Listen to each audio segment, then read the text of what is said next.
Welcome to the Commentary Magazine Daily Podcast. Today is Wednesday, May 13th, 2026. I am John Podhoretz, the editor of Commentary Magazine. With me, as always, executive editor Abe Greenwald. Hi, Abe. Hi, John. Senior editor Seth Mandel. Hi, Seth. Hi, John. And Washington Free Beacon editor Eliana Johnson. Hi, Eliana. Hi, John. New York Times breaking news moved across my email yesterday around 6. Highlighting a story that was not breaking news because we've seen versions of it over the last week in other places, so therefore not really breaking news.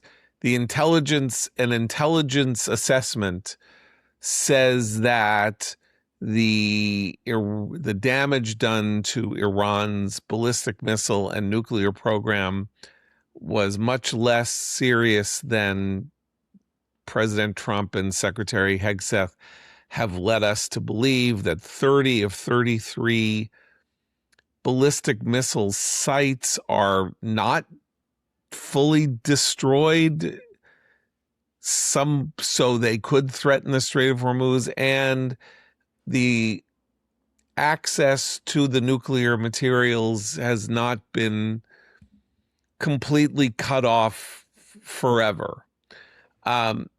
So the story is framed as Trump and Hegseth have been lying to us. The damage is much less severe than we expect. I want to then pose how we go from here as a series of questions. First, this is phrased as intelligence estimates.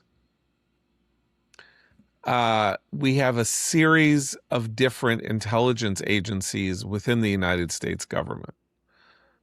There's the CIA, obviously. There's the Defense Intelligence Agency. There is the National Security Agency. There is even the Federal Bureau of Investigation, though it is only supposed to do domestic work.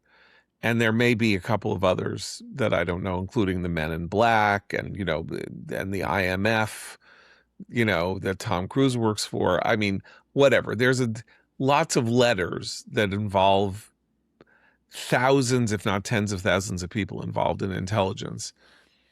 This phrasing in this story, as in others, is very vague. So we don't know where it's coming from.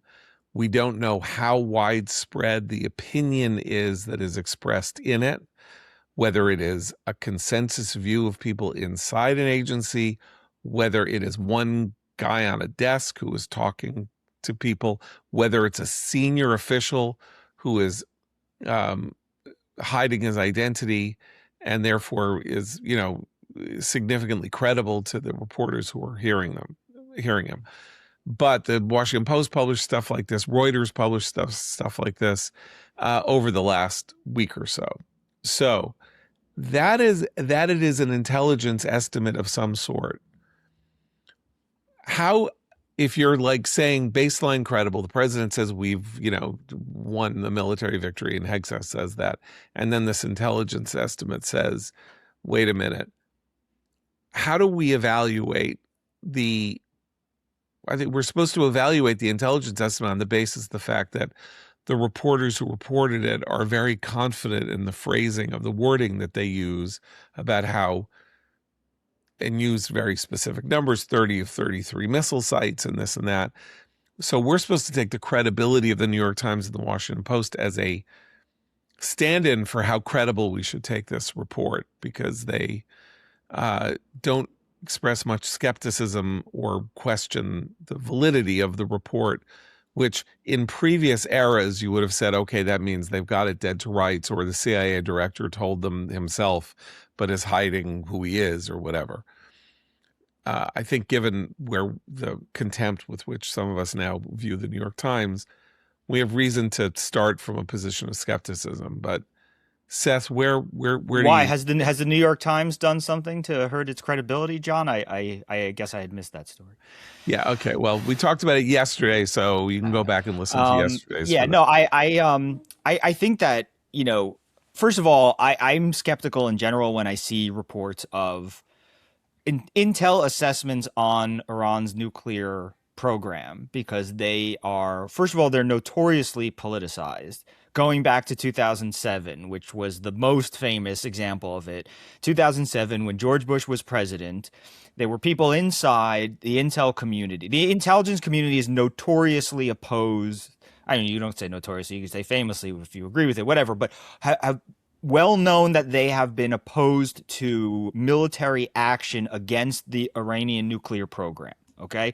So in 2007, when there were concerns that Bush might do something, take some action, they released an intelligence estimate that said that Iran had frozen its nuclear weapons production, its drive toward actually building a bomb. The first thing to note was that this was kind of a footnote, really, in the full report. And the way that national intelligence assessments make their mark in the media is by choosing what to put in the headline. So you could take a footnote and put that footnote in the headline, and the headline is, there were no WMDs found or whatever, right? That's what you read. Nobody else knows what's in like the Iraq report because the headline was they found no WMDs. Similarly, if you put in the headline of the Iran one, they stopped building a bomb, 3/4 of readers stop reading there, and that becomes the narrative. But what it really said was that they had paused, at least temporarily, figuring out how to deliver the bomb while still building their nuclear program. They had not stopped enriching, and the National Intelligence Assessment didn't even claim that it did. And then by the way, the National Intelligence Assessment is several agencies who were, part of the process, and some of them disagreed that this was, what happened. So moving forward, last year, the Trump administration authorizes the bombing of Fordow and other Iranian nuclear sites. And there is a leak of someone who saw an intelligence estimate summary, who then went to, I think it was the Washington Post and CNN, and said that really it was all sort of surface damage. Surface facilities were damaged by the bombings. The stuff underneath is not. And they used that to try to imply that the bombings of the nuclear sites didn't really accomplish very much.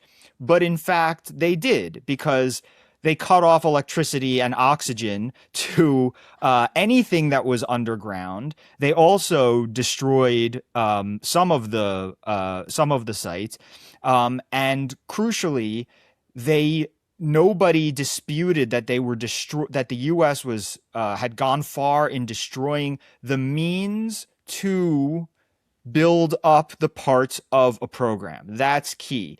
They can't just enrich uranium now, tomorrow, if they wanted to.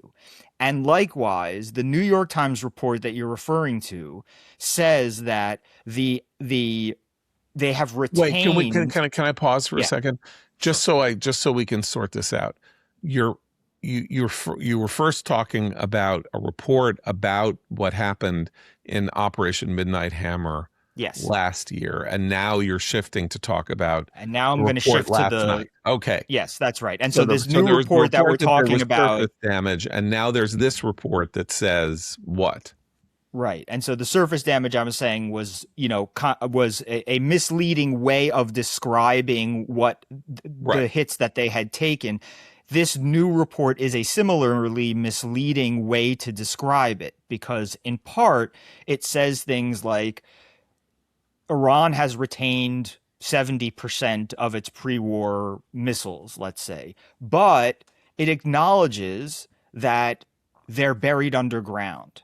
And at some point, it says that if they were to dig and find all the missiles that they have and the components that they have underground, they could restore up to 70%. So it doesn't mean that Iran is nobody is arguing that Iran is sitting with 70% of its missiles ready to fly. That's first of all. Even the intelligence leak is not saying that. What the intelligence leak is saying is that the Israeli estimates, who put the number at closer to 50%, are correct. It's just that if we let them dig for a while, they may find who knows what. Okay, that's first.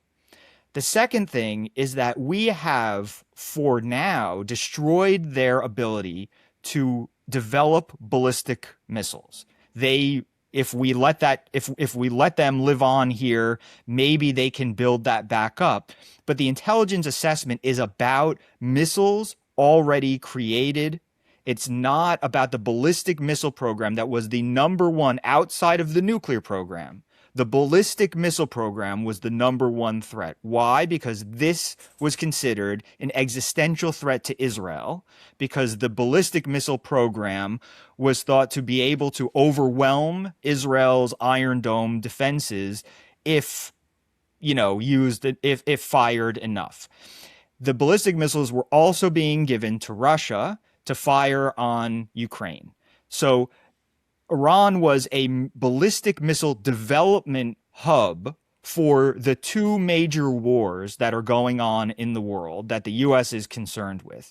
And that hub basically no longer exists. They cannot build a ballistic missile tomorrow and fire it at someone. So it's important to look at the full picture here, which is that if they want more missiles, China has to give them the components and they have to put them together, or China has to give them the actual missiles.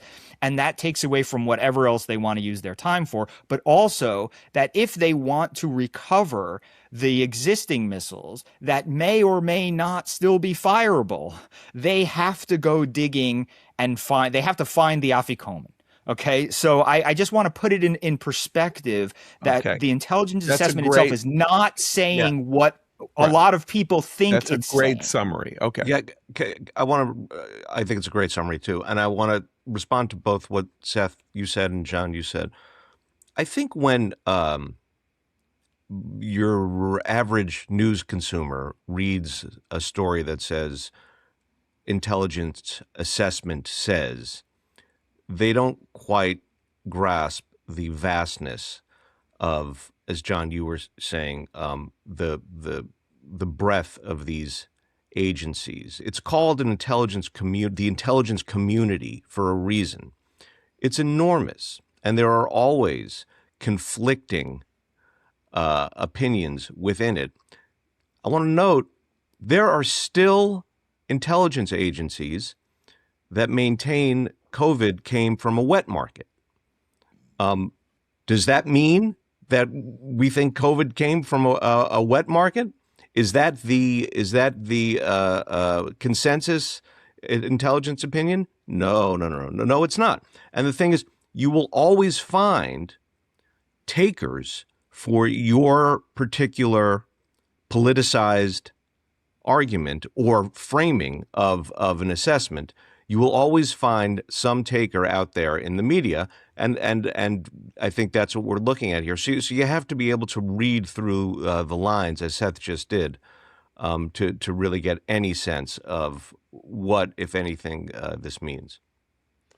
So, Eliana, what do you think? Oh, go ahead. Well, I also think that for essentially ideological and partisan reasons, the views of the intelligence community or various intelligence agencies, when a hawkish Republican president is in power, are treated like infallible, impartial, expert views when they're not. They're in fact partial, partially blind and totally fallible opinions. And I think it's a huge miss that, and I think Abe is right, that the average reader seeing this thinks, oh, well, the president's saying one thing, but here come the experts, the infallible experts saying he's wrong. And it's simply not the case. And there's no context provided in the story noting just how many times actually the intel community, quote unquote, has been wrong, has intentionally and deceptively, misleading for political reasons.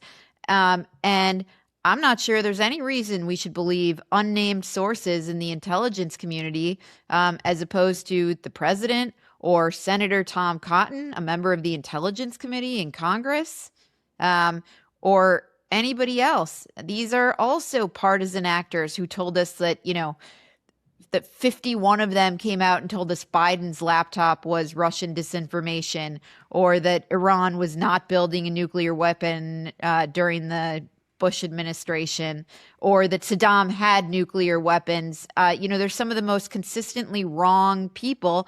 And I think they're particularly motivated because President Trump, he doesn't take the daily brief all the time from the intel experts. He set himself against the experts in the expert class. And many of these people have an axe to grind against him beyond simply the fact that they're ideologically opposed to him. He also just doesn't take their counsel as much as past presidents. I just want to. Can I just add one more thing? I just remembered this through this discussion.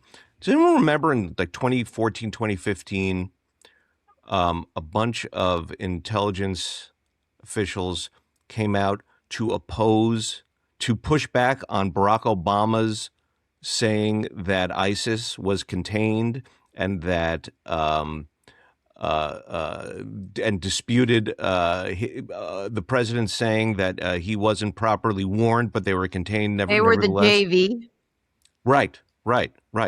And unless I'm crazy, the same media outlets that take this intelligence as gospel, this assessment as gospel, saw in that the pushback on Obama a politicized campaign. Okay, so that's, I think, the ultimate Rorschach test question here is, you mentioned Obama and ISIS and the JV, and then, of course, there is the big gun, the big failure, which was Benghazi. We did not have intelligence that would have indicated that there was strength, power, motive, opportunity enough for there to be a terrorist attack that killed our ambassador and three others in Benghazi in 2012. After, of course, the whole Obama running his campaign on the grounds, on the line that General Motors is alive and Osama bin Laden is dead, meaning the war on terror is over and I've saved the U.S.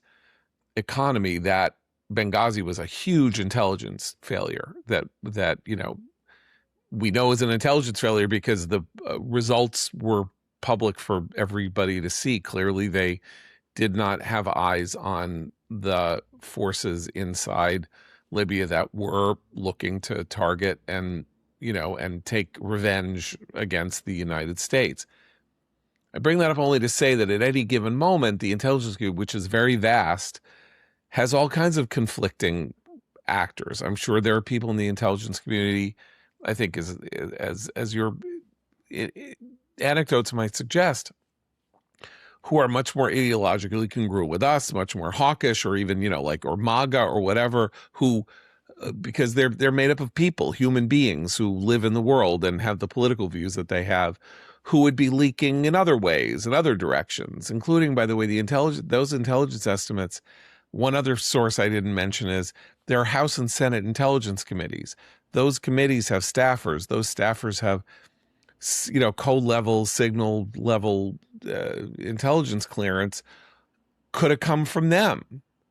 Could have come from senators on those committees. That's what we don't know. We don't know who it is. And often in previous eras of reporting, it's going to get a little weird.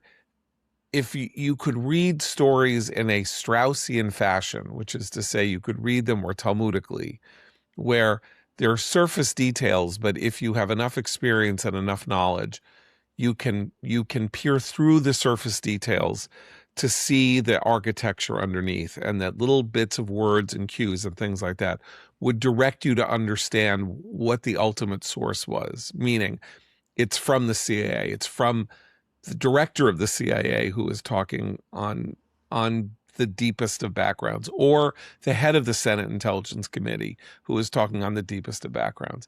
These stories are written in this very vague way that give you absolutely no assurance that the material that you're getting has been collected, collated, and that a thorough argument has been made that these sites are accessible to the Iranians if they dig them out or something like that. So this is another element of this is an effort to create a definitive plot line. The definitive plot line is Trump and Hegseth have told you that they won the war militarily and they haven't. And so they're lying to you and you can't trust a word that they say. That's the meta meaning of these stories. And let's just, by the way, accept that argument and move on from there. They have been Panglossian about how wonderful their successes have been and overestimated them and have overstated them and have celebrated themselves wrongly and falsely. If all of this is true, it is time for us to restart the war and destroy everything that has yet to be destroyed. This is like a kind of targeting story. If we have assessed that there are 31 of 33 possible ballistic missile sites, that would presumably mean, given the specificity of the count, that we know where they are. And we have air supremacy. So we can and the Israelis can fly their planes over it and bomb those sites again and use heavier bombs and more destructive bombs to take the sites out so that they won't be able to dig them out if, in fact, it is true, right? That's number one. Number two, if they're in a position to potentially dig out the WMD and the fissionable material that they have made, then either we're right that what we need to do is arrange things at the end of the war so that we dig it out and go in and get it. But certainly if we know where it is and we know that it's still there, we can keep our eye on it forever. And anytime they send a bulldozer near the Fordow site or Isfahan or whatever, we then drop a bomb on the bulldozer.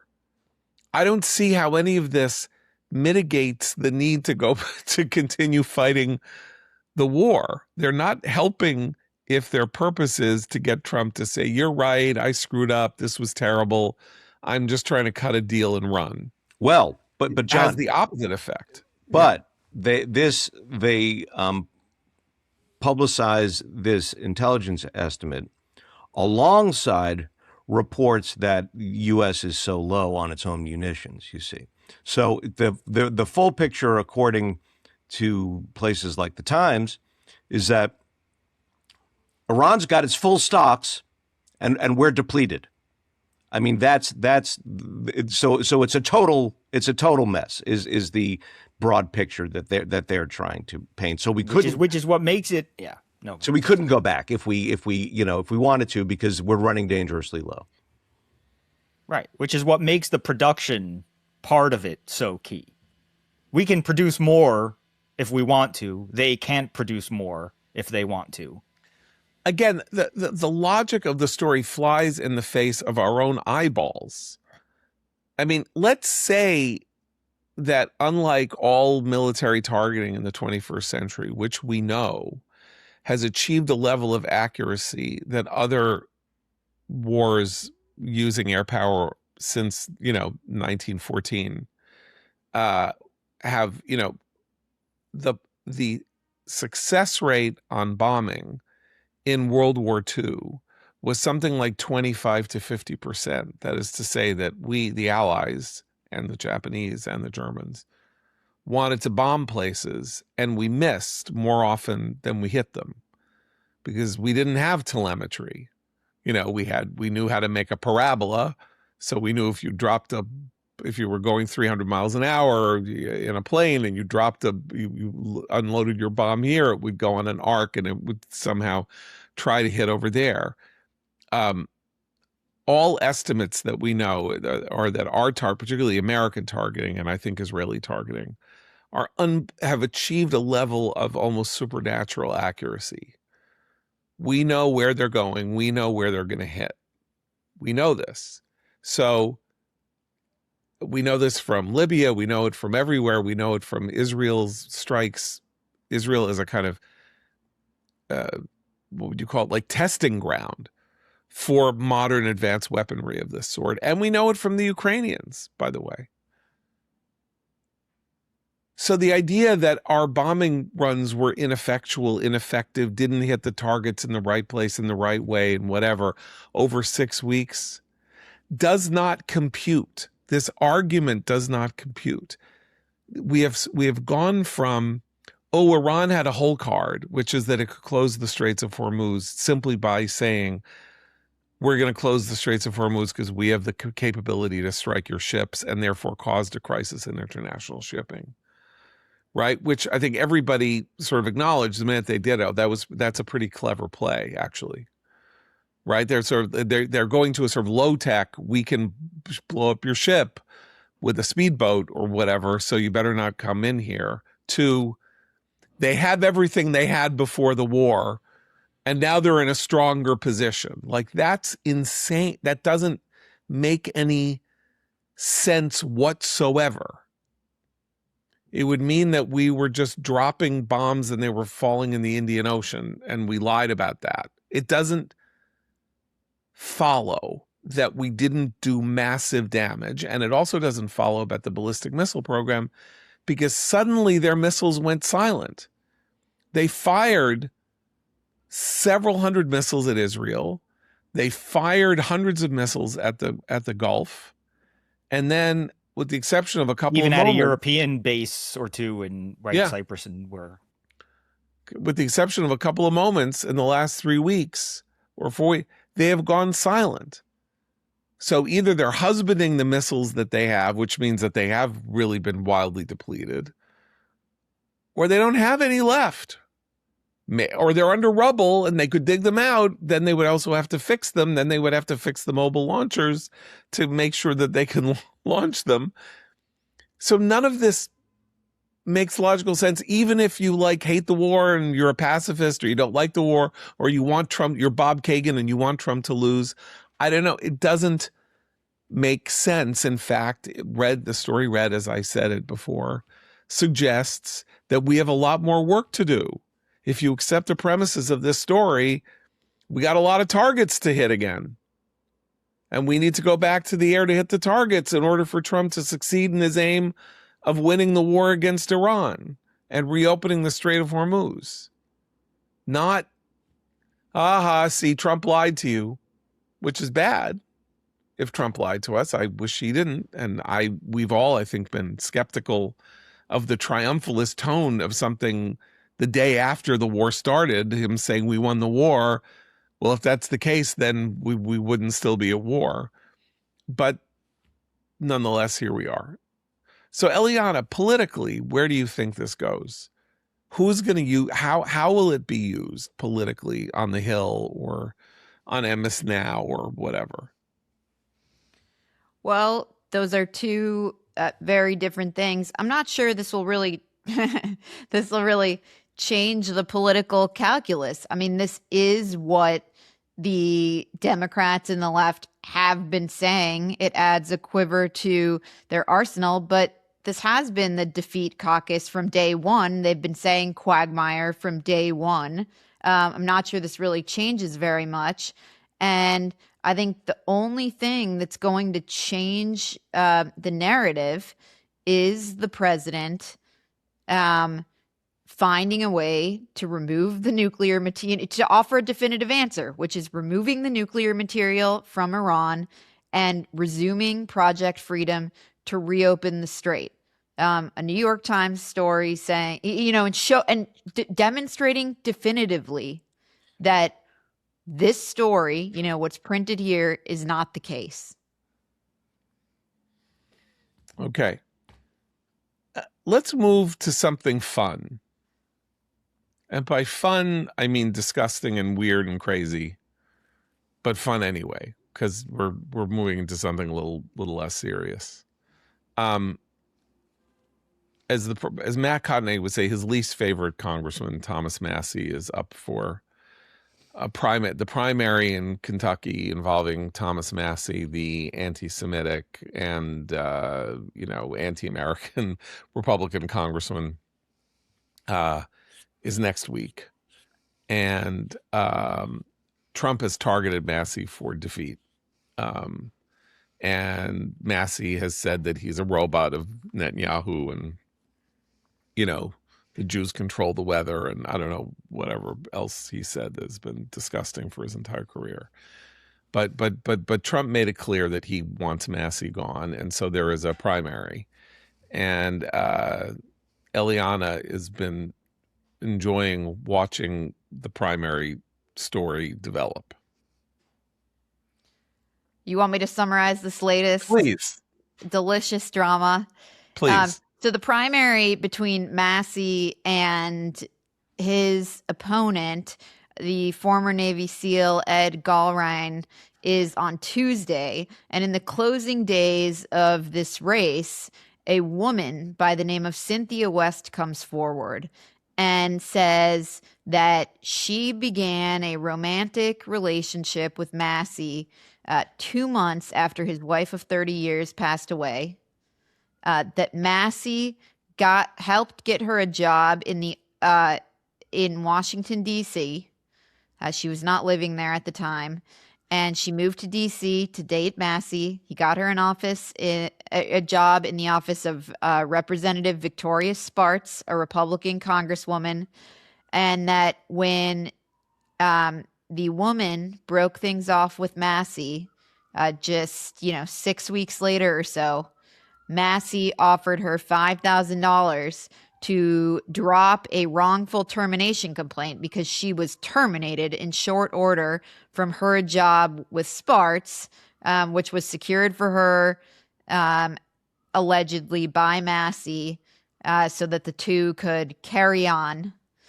And the woman, Cynthia West, declined Massie's offer of this $5,000. She declined to sign an agreement with the House of Representatives for $60,000, which included a non-disclosure agreement. So she's coming forward now with all of this, and she's saying that Axios has now reviewed the agreement. The Free Beacon wrote about this yesterday, but we hadn't actually seen the agreement. She was holding it up in a video interview she did.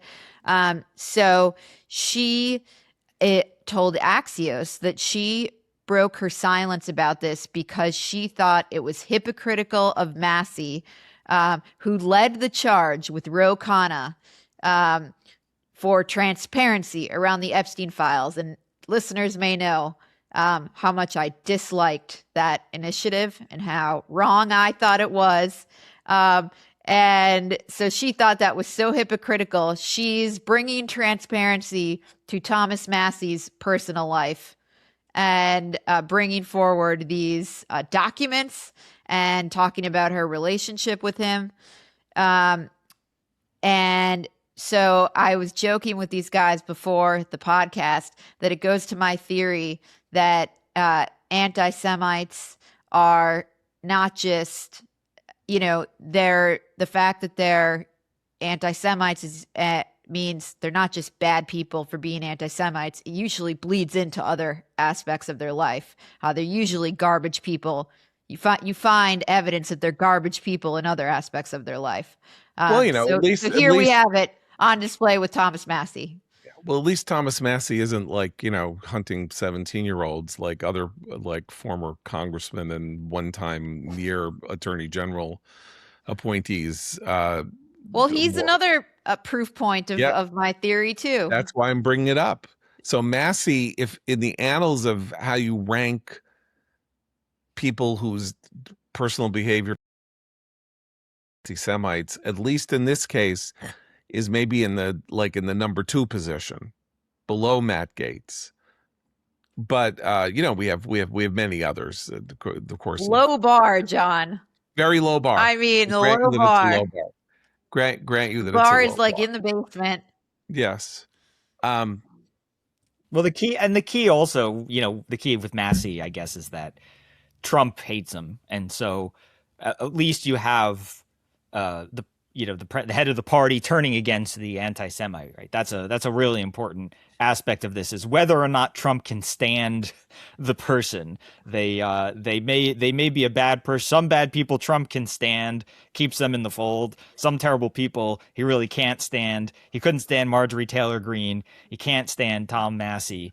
So that at least helps in the overall analysis of where the Republican Party is headed, and maybe says that Massie has no real support base in general. So Trump, who is the Massie wing of the party, I guess is the question, and it doesn't exist. We'll find out Tuesday. I mean, the Iran war has gone to show that given the poll numbers, that this is a phantom wing of the party. The people are really with Trump, but Trump, so like quick and perceptive about and who loves lurid details about people's personal lives. He heard that Massie, who dated this woman 2 months after he got after his first wife died, and then he got married to another woman less than a year after his wife of 30 years died. Trump says in November, did Thomas Massie, sometimes referred to as Rand Paul Jr. because of the fact that he always votes against the Republican Party, get married already? Boy, that was quick. And then another funny aspect of this is that the Massie campaign, when folks were asking about, going to the Massie campaign for comment about this woman's allegation, were referring people to an attorney friend of Massie's. And his response was that Massie's so rich that if this happened, he definitely would have offered people more than $5,000 to pay them off. I just want to explain why we're speaking in such lighthearted tones. When I say that Massie is the most anti-Semitic member of certainly of the Republican caucus and conceivably in the entire Congress, I'm talking about somebody who then rivals Rashida Tlaib, Ilhan Omar, and others for that title. He is a conspiracist.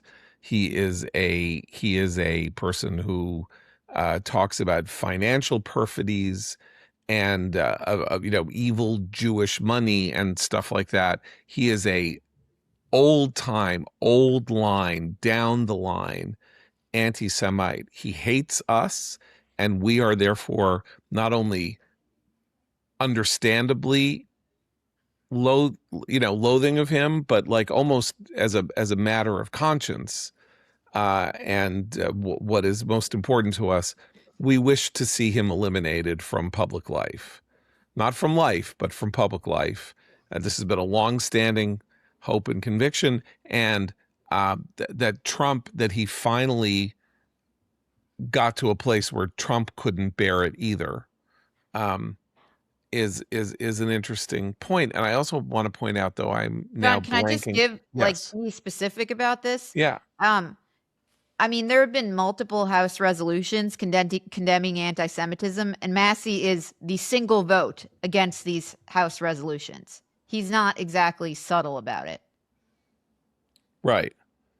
Well, it's not just that, by the way. I mean, I just also want to point out about the Republican Party, when we talk about Ilhan Omar and everybody, and remember this failed effort to censure Rashida Tlaib in 2019, when she started saying that, Jews were all about the Benjamins, and then the Democratic caucus revolted and would not allow there to be a condemnation of her. I'm now blanking on the guy's name because of my advancing age. But who was the congressman 7 or 8 years ago that the Republican Party, there was another anti-Semitic Republican congressman. Steve, the Iowa guy. From Iowa. Yeah. Right. Steve King. Steve King. The entire party, including the House leadership, targeted him for loss because they were disgusted, humiliated by him, and hated him and wanted him gone. And again, they stripped him of his committee assignments, which is key for a congressman. Yeah, right, exactly. So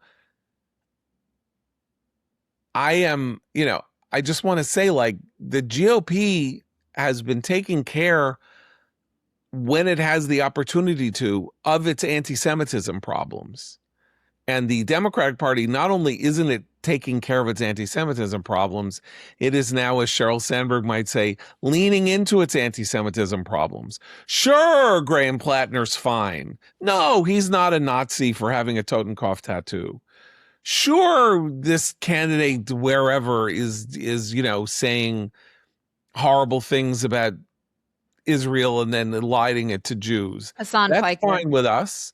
Like, how many cases are there now? 7, 8, 9 people running for office this year who have made arguably openly anti-Semitic, Jew-hating remarks that no one in the Democratic Party is looking to cleanse or deal with or sideline or ruin for this.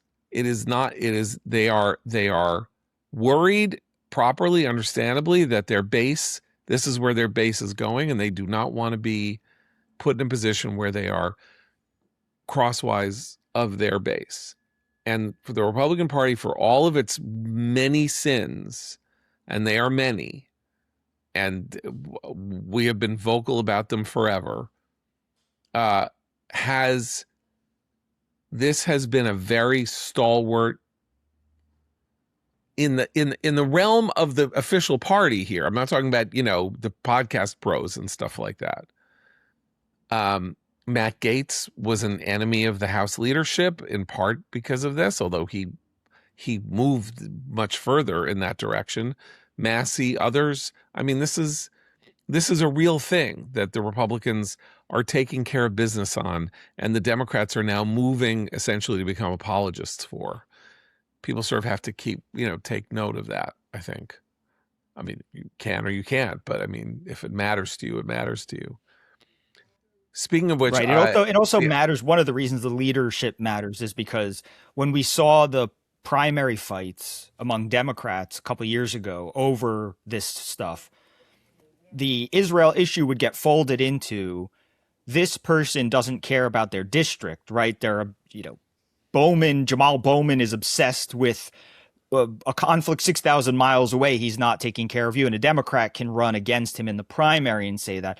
But the other argument it got folded into took place in the St. Louis district, where Wesley Bell had ousted Cori Bush, who was a member of the squad, who's running again, wants to take back her seat. And Wesley Bell is an unapologetic progressive. He's not he actually he and Cori Bush both really, the Ferguson, riots or whatever you want to call them had uplifted both of their profiles. Wesley Bell as a prosecutor who came in as somebody who said, obviously you can't accuse me of not caring about crime, but there's a better way to do this. And Cori Bush as someone who said, let's take to the streets and burn everything down. Wesley Bell won that primary in part by saying, it's not about being pro-Israel. Cori Bush is anti-Biden. Joe Biden is our president, and he's the leader of our party. And he's in office trying to get things done. And Cori Bush is part of a group, a faction within the party that is undermining our own president at a time when that will lead to us losing seats and the president maybe losing re-election, which he did sort of kind of whatever. But Bell's argument was, they're going against the party leader. I'm a Biden Democrat. You can say that when that person is president. Republicans now have cover to say, this lunatic is going against MAGA. He's going against Trump. He's trying to destroy Trump. Trump's the leader of our party. It's not about being Israel first or Israel last. I'm a Republican. This guy's trying to take apart the Republican Party while it's in power. And so you have that ability to do that now. And Democrats will not have that argument next time. They will not be in a position where they have a president like Biden who is hesitant to jump on the anti-Israel bandwagon of his party, and that will remove an excuse to moderate the party without having to be branded, so to speak, as pro-Israel. Well, it's going to be, I mean, this is why next year is going to be so important in the history of American Jewry, because this is the hinge moment, based in part on results that will come in 2026. But will a major American political party, I would say for the first time since the late 19th century, partially define itself on the basis of its opposition to a small American ethnic group? I mean, the Democratic Party could be a know-nothingism party with Israel and Jews as their focus, effectively, going into the 2028 elections. I mean, this was, hostility toward certain ethnic groups or religions, faiths, was a feature of American politics in the 19th century. And it ceased being so. I mean, you could say that racism, was but remember the racist party in the United States, which was the Democratic Party, was also the progressive party in the United States. So Northern black people voted for the Democratic Party, and Southern white people voted for the Democratic Party, and they somehow were in some bizarre alliance together. But I mean, like, anti-Chinese, anti-Catholic, Italian. This was a whole thing in American politics. It has not been, and we do have a party effectively because it will define itself as being progressive, for which this will be one of the 2 or 3 major issues that is discussed in their own precincts as they head toward trying to figure out who is going to represent them nationally in 2028. If the results of the 2026 midterms are unfavorable to that tendency, and that proves to be a losing proposition in the Michigan Senate race, in the Maine Senate race, in some of these House races, then maybe the party's descent into this monstrous ideological swamp there will be practical reasons to resist it and to push back against it, and by politicians who want the party to win so that they can succeed. I would also add that, we sit with this very weird fact as the election is coming up in 2026. All of the signs should be there for a Democratic wipeout wave. Inflation is now running close to 4%. The war is unpopular. Trump's popularity numbers are at around 40 or maybe even a little lower. People believe the country is on the wrong track. And it's a midterm election, and it's the president in power, and the president and the Congress are both in the hands of one party. These are favorable portents for Democrats, but they are running in the generic poll where you ask, would you vote for a Democrat or Republican as your representative? They are currently running around 5% ahead of the Republicans. In previous elections that were wave elections, that number was in double digits by this point in the election cycle. In 2010, which was, the 63-seat shift in the House, that number was like 14% in favor of Republicans after the massive Obama electoral triumph of 2008. They're at 5%. They should, as in the CNN poll, they're at 3%. That number should be a lot bigger. And you have to wonder whether Democrats aren't making the sale that they're the same party. I don't think Republicans are making the sale that they're the same party either. But I think it's like a kind of pox on both your houses situation.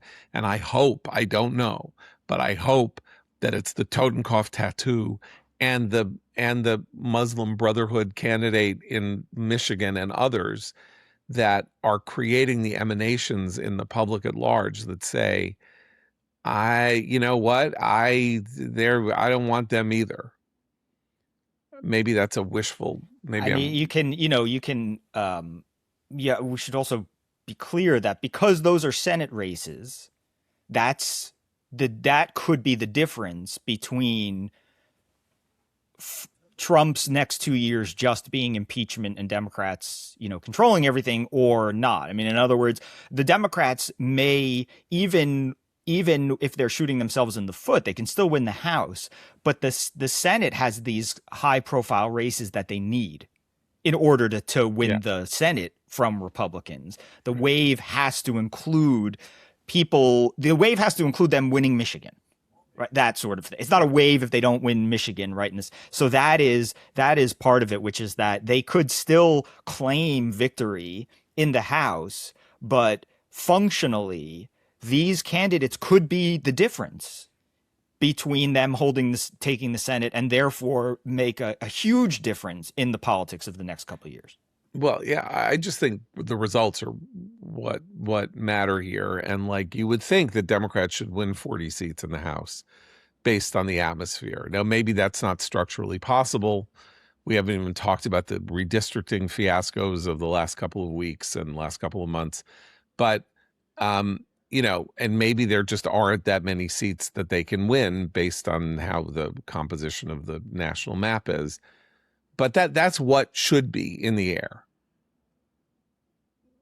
And it just isn't. And that's the autopsy of the 2026 election, if it stays in this place, is going to be very interesting, because we will have understood, as was true in 2022, particularly with the Senate, that there was a reason why this didn't happen.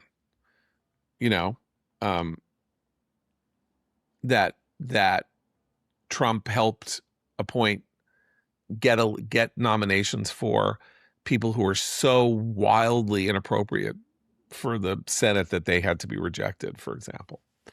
I want to end here on a surprising note, if I could. I attended the funeral of Abraham Foxman, the former head of the Anti-Defamation League. Yesterday, he died at the age of 86.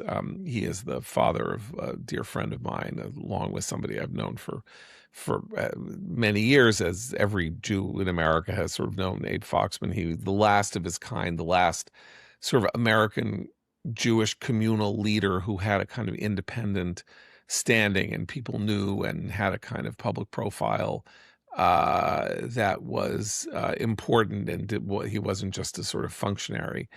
But he led this sort of amazing life story. He was a baby. His parents hid him. He was a hidden child in Poland with his nanny, who had him baptized, and then saved his life. His parents miraculously survived, and when they came back to get him, the nanny didn't want to give him up, and there was a sort of 5-year custody battle. Finally, he ended up in the care of his parents and in the United States at the age of 10, and then moved to Brooklyn. And then by the time he was 17, he was graduating from a yeshiva of Flatbush, which was what we would now call a modern Orthodox Jewish day school. Remember, so as Michelle said at his funeral, English was neither his first, second, third, nor fourth language. It was the fifth language that he had learned at the age of 10, starting at the age of 10. But in his yearbook, the year that he graduated, Abe Foxman wrote a closing page editorial that just disappeared from my screen. So give me a second to pull it up again. This is how his yearbook ended, with this essay that he wrote that I am now going to read. It's a little long. It's called "Lest We Forget." 18 years old, not his original language, 1958, somebody who then would go off to law school and then dedicate his life to the promotion, salvation, and the good working order of the Jewish people. Lest We Forget by Abe Foxman. We have been fortunate and privileged to witness the 10th anniversary of the State of Israel. Ours is the pleasant duty to rejoice and be gay on the 10th year of the foundation of an independent Jewish state. At the same time, however, it is our solemn duty to mourn. Our Jewish heritage teaches us that it is not enough to set aside a day of remembrance and mourning for a catastrophe that has befallen our people. We must recall these infamous events at the very moment that we rejoice. During our most festive holidays, we set aside a few solemn minutes for Yizkor, during which we recall the departed. That is a moment, a prayer service inside a prayer service, in which you basically mention the names of your beloved ones and then say the mourner's prayer for them. Our prayers during the holidays are filled with the memory of the destruction of the two temples, as well as references to the plight of the Jews living in the diaspora. There are two contemporary events we must remember and mourn while we rejoice. The first is the slaughter of 6 million of our brethren in the concentration camps and ghettos in Europe. The second is the great sacrifice made by the best of our youth in Israel for the independence of the state. We must bear in mind that in this world nothing comes easily, that nothing worthwhile can be achieved without first rendering a great sacrifice. The establishment of our present state may have been the costliest in our history. It is a bitter irony of our history that the great Holocaust in Europe made the establishment of a Jewish homeland imperative. This had to be done as quickly as possible, for the fleeing refugees had nowhere to go. Had the catastrophe not come, who knows how long we would have had to wait to see this contemporary miracle occur. The survivors of the disastrous slaughter in Europe have not desisted from their efforts to reach Eretz Yisrael in the face of great obstacles and perils. The Israeli Ministry of Health has released the following data. It has been established, remember this is 1958, that 1 out of every 4 Jewish inhabitants of Israel is a former inmate of a ghetto or concentration camp or a former partisan. Those who managed to reach the homeland before the Holocaust have been and will be acutely mindful of their kith and kin who perished in it. It is no exaggeration to attribute a large measure of the matchless heroism the Yishuv, that's the Jewish population in Israel before the creation of the state, displayed in the War of Liberation, to the resolution with which the memory of the martyrs and heroes in Europe inspired them. In a sense, these martyrs and heroes fought shoulder to shoulder with them against the British obstructionists and then later against the Arab invaders. Secondly, while we rejoice, we must pay tribute to the heroes of Israel who fell on land, on the sea, in the air, in defense of their country. All of them, devoted and loyal, made the supreme sacrifice in giving their lives. The fighters of liberation, either in the Haganah, Irgun, Palmach, or Lehi, all fought and fell for one ideal, the liberation of the Jewish homeland. May their acts of heroism inspire generations yet to come. May the glory of their courage live on forever. Written by Abe Foxman at the age of 18 in 1958. May his memory be for a blessing. Till tomorrow, for Abe, Eliana, and Seth, I'm John Podhoretz. Keep the candle burning.